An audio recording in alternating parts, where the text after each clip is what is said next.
बिस्मिल्लाहिर्रहमानिर्रहीम। तिलकल अय्यामु नुदाविलुहा बैनन्नास। अल्लाह रब्बुल आलमीन का फरमान है कि हम दिनों को लोगों के दरमियान तब्दील करते रहते हैं।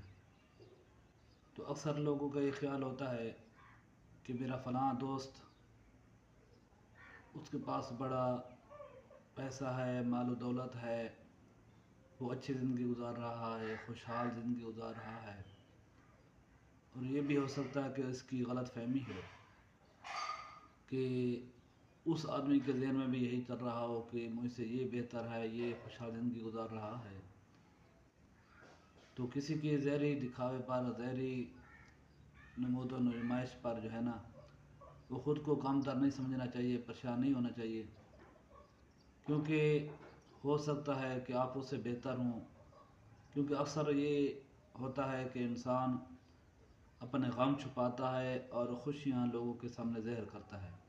तो लोग ये समझते हैं कि फ़लाँ मुझसे ज़्यादा खुशहाल है, जिसकी वजह से वो अल्लाह पाक की नाशुक्री कर बैठता है।